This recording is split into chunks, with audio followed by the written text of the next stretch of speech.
तो चलिए बढ़ते हैं आज की कहानी की ओर। दोस्तों, मेरा नाम रवि है और आज मैं आपको एक ऐसी घटना के बारे में बताऊंगा जो खुद मेरे साथ हुई थी।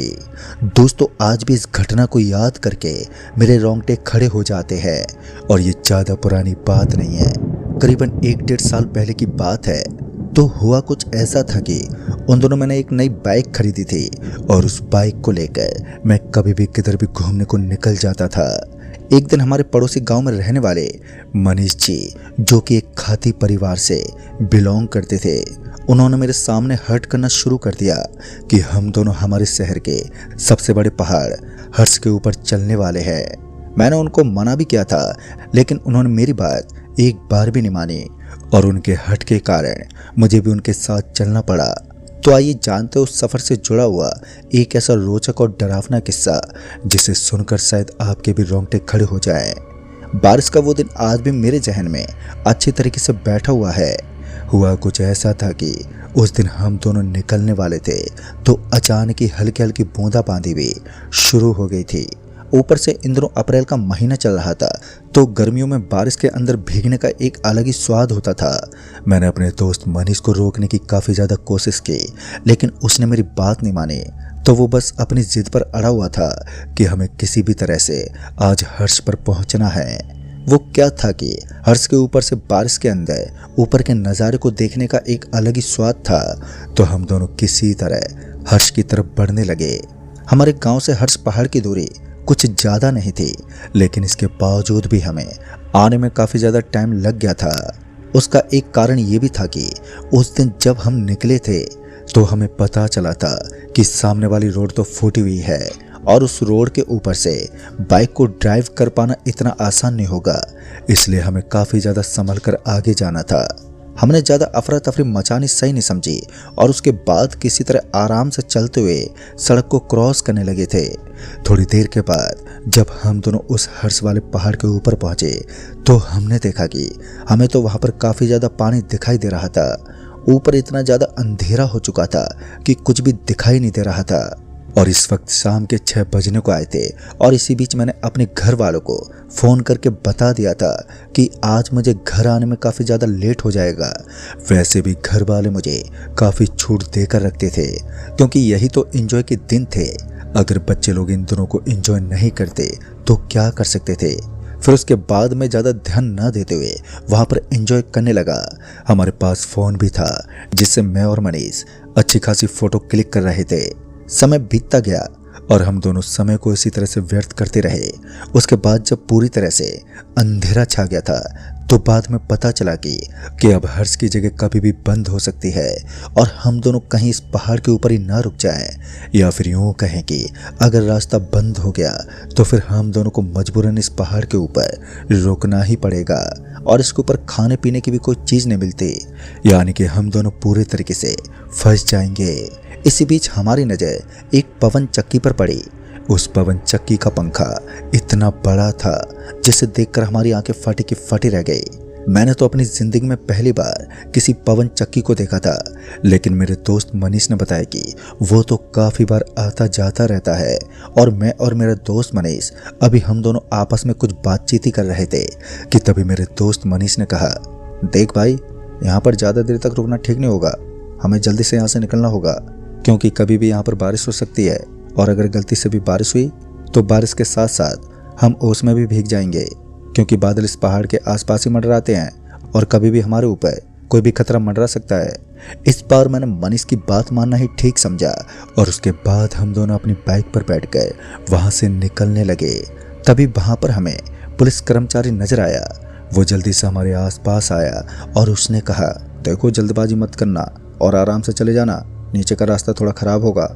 आते वक्त तो तुम लोग आराम से आए थे, लेकिन जाते वक्त ढलान होने के कारण बाइक थोड़ी स्पीड से चलेंगी, तो बाइक पर ज़्यादा रेस मत लगाना। उस पुलिस वाले की बात सुनकर मैंने भी ठीक है बोलकर वहाँ से आगे बढ़ना सही समझा। फिर मैं और मेरा दोस्त मनीष हम दोनों हर्ष से निकल गए। जब हम दोनों पहाड़ी से नीचे आए तो हमने देखा कि एक पहाड़ के ऊपर तो हमें बारिश का कोई भी नामो निशान नजर नहीं आ रहा था, लेकिन जैसे ही हम पहाड़ी से नीचे उतरे तो हमने देखा कि नीचे की तरफ तो पानी भरा पड़ा था। सड़क एकदम गीली हो चुकी थी ऊपर से बारिश के आने का खतरा मंडरा रहा था और आसमान में जोरों से बिजली कड़क रही थी। तभी मेरे दोस्त ने कहा, यार हमें किसी ढाबे पर रुक जाना चाहिए क्योंकि हमारे पास बाइक है और दोपहिया गाड़ी हमें कभी भी मुसीबत दे सकती है। मेरे दोस्त मनीष की भी बात सही थी। फिर उसके बाद हम दोनों को काफ़ी ज़ोर की भूख लगी हुई थी, तो मैं और मेरा दोस्त मनीष हम दोनों एक ढाबे के पास गए। उस ढाबे के पास आकर हम दोनों खाना खाने में जुट गए। वहाँ पर भी हमने अच्छा खासा खर्चा किया और उसके बाद हमने सोचा कि अब हमें अपने घर के लिए निकलना चाहिए। इतना सोचने के बाद मैं और मेरा दोस्त मनीष हम दोनों वहाँ से निकलने वाले थे कि तभी उस ढाबे के मालिक ने कहा, देखिए भाई साहब, आगे का रास्ता आपको ठीक नहीं लगेगा और शायद ये बात आपको पहले भी हर्ष के ऊपर उस पुलिस वाले ने कही होगी। फिर मैंने उस ढाबे वाले से कहा, अरे नहीं नहीं भाई साहब, उन्होंने तो ये बताया था कि नीचे जाने वाला रास्ता ठीक नहीं है। अभी हम दोनों इसी तरह बहस में जुटे हुए थे कि तभी मनीष ने कहा, यार मैप के ऊपर तो यही रास्ता दिखा रहा है, इसके अलावा तो कोई और रास्ता ही नहीं है। तभी उस आदमी ने कहा, हाँ आपकी बात सही है, पिपराली जाने का यही एक मार्ग है, लेकिन आप इस बात को भूल रहे हैं कि इस रास्ते के ऊपर रात में कितने ज़्यादा एक्सीडेंट होते हैं और तो और उन एक्सीडेंट के बारे में कुछ अता पता भी नहीं चल पाता कि वो किस तरह से हुए हैं। कभी कभी तो एक अकेले इंसान का बुरा एक्सीडेंट हो जाता है और वो बुरी तरह से मर जाता है। तो आपको भी थोड़ा ध्यान रखना चाहिए। अगर आप चाहें तो एक रात किसी होटल में ठहर सकते हैं, लेकिन रात को यहाँ से निकलना ठीक नहीं होगा। पता नहीं क्यों, लेकिन मुझे उस आदमी की बातों में थोड़ा दम नहीं लग रहा था। फिर मैंने कहा, अरे भाई साहब कोई बात नहीं, आपका बहुत बहुत शुक्रिया, हम ऐसे ही चले जाएंगे और रही बात एक्सीडेंट की तो हम आराम से चले जाएंगे। इतना कहने के बाद मैंने मनीष को इशारा किया कि वो जल्दी से बाइक को स्टार्ट कर ले और हम दोनों निकल जाएं। मनीष ने भी ऐसा ही किया। वो जल्दी से बाइक के पास पहुंचा और उसने बाइक भी स्टार्ट कर ली। अभी हम दोनों वहां से निकलने वाले थे कि तभी मेरे फ़ोन की घंटी बजने लगी और उसके बाद जैसे ही मैंने अपना फ़ोन निकाला तो मैंने देखा कि फ़ोन पर कोई अननोन नंबर था। सामने से आवाज़ आई, अरे भाई साहब आप अपना ऑर्डर तो यहीं पर भूल गए हैं। ये सुनकर तो मेरे कान खड़े हो गए। तभी मुझे याद आया कि मैंने ऑनलाइन फ़ोन का एक कवर मंगवाया था और फ़ोन का वो कवर तो हर्ष की पहाड़ के ऊपर ही रह गया था, जिसके ऊपर मेरा नंबर और मेरा नाम भी लिखा हुआ था। एक पल के खातिर तो मेरा माथा सनक गया। फिर मैंने वापस से फ़ोन करके उस आदमी से कहा, भाई साहब आप किसी भी तरह से इस बॉक्स को नीचे तक पहुंचा देंगे। तभी उसने कहा, मैं वही पुलिस वाला बोल रहा हूँ और मैंने आपको बताया था कि नीचे का रास्ता कुछ ठीक नहीं है, तो मैं नीचे नहीं आ सकता और आपको भी इतनी रात को यहाँ पर नहीं आना चाहिए। आप एक काम करो, वहीं पर ठहर जाओ, इधर से एक बाइक वाला गुजरने वाला है तो मैं उसके हाथ में ये डिलीवरी का बॉक्स थमा दूंगा। उसने बताया कि वो बाइक वाला एक दूध वाला है और वो मुझे ये बॉक्स दे देगा। रात के करीबन 10:30 बजने को आए थे, लेकिन उस दूध वाले का कोई ठिकाना नहीं था। समझ में नहीं आ रहा था कि अब हम करें तो करें क्या, क्योंकि अब तो लगातार घनी रात हो रही थी और आगे जाने का रास्ता भी कुछ लोग ठीक नहीं बता रहे थे। ऊपर से बारिश की वजह से भी सड़क की हालत खराब हो चुकी थी। मुझे तो खुद समझ में नहीं आ रहा था कि इस वक्त मैं करूं तो करूं क्या। फिर उसके बाद मैंने वापस से उस पुलिस वाले को फ़ोन लगाने की कोशिश की तो उसका फ़ोन नेटवर्क कवरेज क्षेत्र से बाहर बता रहा था। उसके बाद मैं वापस से उस ढाबे वाले के पास पहुंचा और उसे बताया कि मैंने एक अच्छी खासी रकम का एक मोबाइल का कवर मंगवाया था और वो मोबाइल का कवर शायद हर्ष की पहाड़ के ऊपर ही रह गया। क्या वहाँ से कोई दूध वाला आता है? तो उसने बताया कि उस दूध वाले को आने में अब ज़्यादा टाइम नहीं है, वो बस आता ही होगा। सड़क पर इस कदर अंधेरा फैला हुआ था कि कहीं भी रोशनी का कोई नामो निशान नजर नहीं आ रहा था और साथ ही मुझे उस सड़क के ऊपर एक अजीब सी फीलिंग आ रही थी। पता नहीं क्यों, लेकिन ऐसा लग रहा था जैसे कि सड़क के ऊपर हमारा चलना बिल्कुल भी ठीक नहीं है। लेकिन इसके बावजूद भी मुझे अपने पापा की डांट का डर सता रहा था। अगर मैं सही समय पर अपने घर नहीं गया तो पापा मुझे डांट कर मेरा माथा खराब कर देंगे। यही सोचकर मुझे अपने घर के लिए निकलना पड़ रहा था। तभी मेरे फ़ोन की घंटी बजी। मैंने फ़ोन की तरफ देखा तो मेरे पांव तले ज़मीन खिसक गई, क्योंकि फ़ोन मेरे पापा का ही था। पापा का फ़ोन आता देखकर मैं तो ऊपर से नीचे तक पूरा कांपने लगा। तभी मैंने फ़ोन उठाया तो सामने से आवाज़ आई, अरे बेटा कहाँ हो तुम और घर पर क्यों नहीं आए? तो मैंने अपने पापा को सारी बात बताई। मेरी बात सुनकर मेरे पापा ने कहा, जल्दी घर आ जाओ, तुमसे एक ज़रूरी काम है। कहीं ना कहीं पापा की इस बात ने मुझे डरा दिया था कि आखिर उन्हें मुझसे क्या काम होगा। फिर उसके बाद मैंने अपने दोस्त मनीष को बताया कि पापा मुझे अर्जेंट घर बुला रहे हैं। तो मनीष ने कहा, अरे यार, मुझे लगता है आज तेरी धुलाई होने वाली है। मेरे अंदर पहले से ही डर बैठा हुआ था, अब उसने मुझे और भी ज्यादा डरा दिया था। इसी बीच वो दूध वाला भी वहां पर पहुंच गया, जिसने हमें बॉक्स थमाते हुए कहा, ये लीजिए साहब, यही है ना आपका बॉक्स। जब मैंने बॉक्स की तरफ देखा तो मैंने उस दूध वाले से कहा, हाँ भाई साहब, यही है, आपका बहुत बहुत धन्यवाद। इतना कहकर मैं वहां से निकलने ही वाला था कि तभी उस दूध वाले ने कहा, भाई साहब आप इतनी रात को इस रास्ते से जाएंगे? तो मैंने अपनी गर्दन हाँ में हिलाते हुए कहा, हाँ भाई साहब, यही है हमारे गांव का रास्ता। तभी उसने कहा, थोड़ा संभल कर जाना, रास्ता कुछ ठीक नहीं है। मैंने इस बात को एक बार नहीं सुना था, बल्कि कई बार सुन चुका था कि रास्ता खराब है, रास्ता खराब है, लेकिन मुझे इस बात पर विश्वास नहीं हो रहा था और मुझे ना ही ये बात समझ में आ रही थी कि आज रास्ता किस तरह से खराब है। आते वक्त रास्ता बिल्कुल सही था। फिर उसके बाद उन सभी बातों को नज़रअंदाज करके मैं आगे की तरफ बढ़ रहा था कि तभी मेरी नज़र उस डिलीवरी वाले बॉक्स पर पड़ी। तो मैंने देखा कि उस बॉक्स के नीचे कुछ लगा हुआ था। ऐसा लग रहा था कि किसी ने उसके ऊपर राख लगा दी हो। शायद मैंने उस डिलीवरी वाले बॉक्स को आते वक्त मूर्ति वाली हवन के पास रखा था, तो वो उछलकर उसके अंदर तो नहीं गिर गई।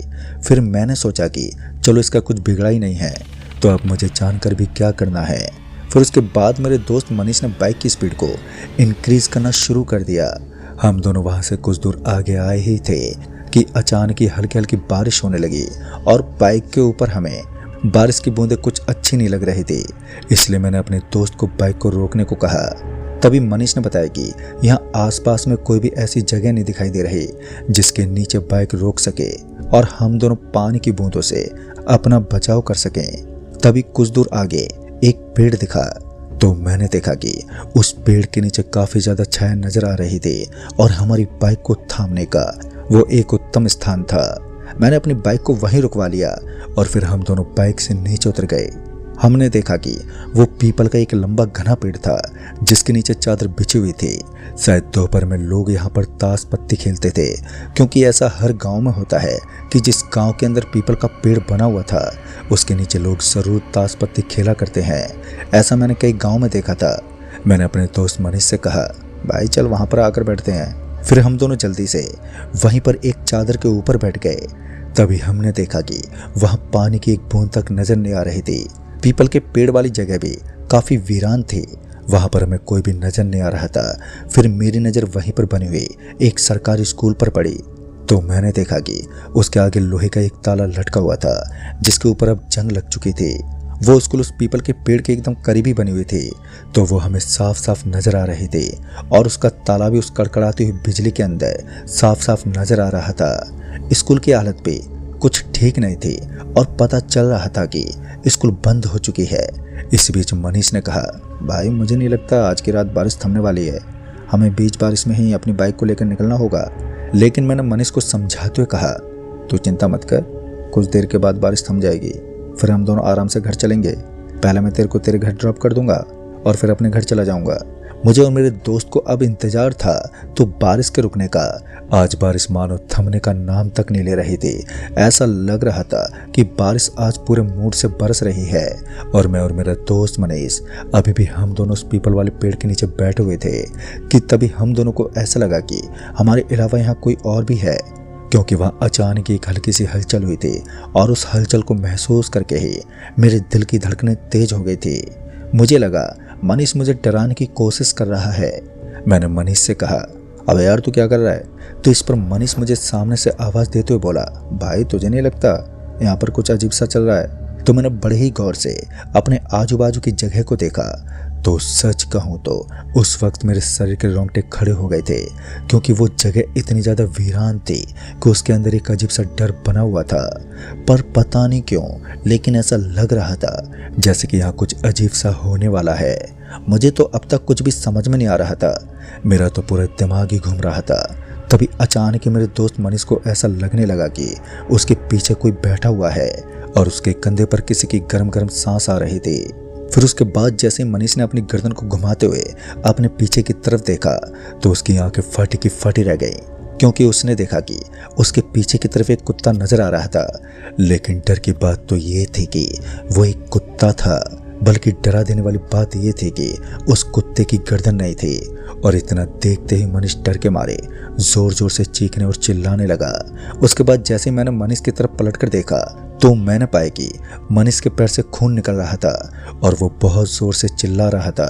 मैंने मनीष के कंधे पर अपना हाथ लगाया और कहा, अरे भाई क्या हुआ, तू इस तरह तड़प क्यों रहा है? जैसे ही मैंने उसे इतना कहा तो उसने अपने हाथ से इशारा करते हुए उस कुत्ते की तरफ देखने को कहा। जैसे ही मैंने उसकी तरफ देखा तो मेरे भी दिल की धड़कन एकदम से तेज हो गई। मेरा दिल कपकपाने लगा। मुझे खुद समझ में नहीं आ रहा था कि मैं करूं तो करूं क्या। पता नहीं क्यों, लेकिन अब वो कुत्ता हमारी तरफ नहीं बढ़ रहा था। वो एक ही जगह पर खड़ा हुआ था। मुझे तो ऐसा लग रहा था कि आज ये कुत्ता हम दोनों की जान ले लेगा। जिस तरह से इसकी गर्दन कटी हुई थी उसे देखकर तो ऐसा ही लग रहा था जैसे कि ये कोई भूतिया कुत्ता है। तभी उसका शरीर एकदम से बड़ा होने लगा और उसकी हालत को इस तरह बदलते देखकर डर से मेरी हालत खराब होने लगी थी। दोस्तों, अब धीरे धीरे उस कुत्ते की आकृति लगातार बढ़ती जा रही थी और अब उसका हुलिया भी पूरी तरह से बदल चुका था। इस वक्त मैं इतना ज्यादा डर गया था कि मैं शब्दों में बयान नहीं कर सकता। मेरा दोस्त मनीष 2 कदम पीछे सरक गया था। हम दोनों उस पीपल के नीचे एकदम से उठ गए और उसके बाद तुरंत ही वहां से भागने लगे। हम दोनों को थोड़ी दूरी पर अपनी बाइक नजर आ रही थी। जैसे तैसे हम अपनी बाइक पर बैठ गए और अपनी बाइक के ऊपर बैठते ही भागने का सुझाव आया। इसके अलावा अब हमारे पास कोई दूसरा चारा नहीं था। इस बार मैंने अपनी बाइक ड्राइव करना शुरू कर दिया था और जब मैं ड्राइव करता था तो मनीष भी डर के मारे चीख पड़ता था, क्योंकि बाइक चलाते वक्त मैं अपनी बाइक की रफ्तार को काफ़ी ज़्यादा रखता था और सारे लड़के मेरे पीछे बैठने से डरा करते थे। लेकिन आज वो वक्त था जब मुझे अपनी उसी आदत से पेश आना था। इस बार मैंने अपनी बाइक को इतनी तेज गति से भगाना शुरू कर दिया था कि मुझे ठीक से कुछ भी नजर नहीं आ रहा था। एक तो वो नई बाइक थी जिस वजह से उसका पिकअप भी बहुत शानदार था, ऊपर से उसके ब्रेक और भी ऐसी सारी चीज़ें एकदम मज़ेदार थी जो उसको भगाने का एक अलग ही स्वाद देती हैं। एक बार के लिए जब हम दोनों ने पीछे पलट कर देखा तो हमने पाया कि वो एक काले रंग का गर्दन कटा हुआ कुत्ता अभी भी हमारे पीछे भाग रहा था। अब तक मुझे एक बात समझ में नहीं आ रही थी कि आखिर ये कुत्ता हमारे पीछे क्यों भाग रहा है। हालांकि जब से मनीष के शरीर पर उसने काटा था तब से मनीष के पूरे शरीर के अंदर एक अजीब सा खून खोल रहा था। उसे अपनी बॉडी के अंदर एक अजीब सा दर्द महसूस हो रहा था। तभी मनीष ने बताया कि अब उसका जी घबरा रहा है, उसे उल्टी करने का मन करने लगा है। मैं समझ गया था कि उस कुत्ते के अंदर पॉइजन भरा हुआ था और मुझे जल्दी से जल्दी मनीष को हॉस्पिटल में पहुंचाना होगा। फिर मैं एक बार के लिए मनीष के पैर की तरफ देखने लगा तो मैंने पाया कि अब उसका पैर लाल हो चुका था। उसके पूरे पैर के अंदर लालिमा छा गई थी और ऐसा लग रहा था कि जैसे उसके पैर के ऊपर किसी ने लाल रंग लगा दिया हो। मैंने मनीष से कहा, तो एक काम कर, इस बॉक्स के ऊपर जो राख लगी हुई है ना, वो अपने पैर के ऊपर छिड़क दे, देखते हैं कुछ होता भी या नहीं। उसके बाद मनीष ने वो बॉक्स निकाला और जब मनीष ने उस बॉक्स के ऊपर लगी हुई राख को अपने पैर के ऊपर लगाया तो मैंने देखा कि उसका पैर एकदम से ठीक होने लगा। मुझे समझ में नहीं आ रहा था कि ये कैसे हुआ। कुछ देर के अंदर उसका पैर एकदम से ठीक हो गया। मैं समझ गया था कि ये सब उस हवन की राख का कमाल है और अब मैं इतना जान चुका था कि हमारी इस दुनिया में भगवान भी होते हैं और अब मुझे जल्दी से जल्द मनीष को किसी हॉस्पिटल की बजाय किसी मंदिर में पहुंचाना होगा। लेकिन यहाँ तो आजू बाजू में कोई मंदिर भी मौजूद ही नहीं था। दिमाग में काफ़ी सारे सवाल थे लेकिन उनका जवाब नहीं मिल पा रहा था। फिर उसके बाद मैंने अपनी बाइक की रफ्तार को लगातार बढ़ाना शुरू कर दिया। बाइक स्पीड से दौड़ रही थी। तभी मनीष ने बताया कि अब उसका शरीर नॉर्मल होने लगा है। कहीं ना कहीं मैं इस बात को पूरी तरीके से समझ गया था कि उसके ठीक होने का एक कारण भगवान के हवन की राख है जिसने हमारी सहायता की है। उसके बाद मैंने मनीष से कहा, भाई एक काम कर, अपने माथे पर इस राख का एक तिलक लगा ले और उसके साथ ही मेरे माथे पर भी एक तिलक कर दे ताकि हम दोनों को वो काली शक्ति कोई हानि ना पहुंचा सके। उस वक्त मेरे दोस्त मनीष ने अपने माथे के ऊपर एक तिलक लगा लिया और उसके बाद उसने मेरे शरीर के ऊपर उस शुद्ध मिट्टी को छिड़क दिया। जैसे उसने मेरे माथे पर तिलक लगाया तो मुझे एक अलग से सुकून का एहसास हुआ और उसके बाद हमें ऐसा लगा कि अब हम एकदम नॉर्मल हो चुके हैं। जब मैंने बाइक की साइड मिरर में देखा तो मुझे अब वहाँ पर कोई भी नज़र नहीं आ रहा था और अब जाकर मुझे विश्वास हो गया था कि भगवान के मंदिर में जाना हमारे लिए कहीं ना कहीं बेहतर रहता है। हालांकि आज इस तरीके से मुझे भगवान की दिव्य शक्तियों का एहसास हुआ था, ऐसा मैंने आज तक पहले कभी ना तो सुना था और ना ही कहीं देखा था। सच में ये दिन मेरी ज़िंदगी का सबसे यादगार और सबसे डरावना दिन बन गया था। दोस्तों उसके बाद हम अपने घर लौट आए। हालांकि वो पूरी रात दहशत में बीती, लेकिन जब सुबह हुई तो सब कुछ नॉर्मल था। हमने इस घटना के बारे में किसी को कुछ भी नहीं बताया, वरना घर वालों से हमें डांट सुनने को मिलती। तो दोस्तों इस कहानी में बस इतना ही। तब तक के लिए बाय एंड टेक केयर।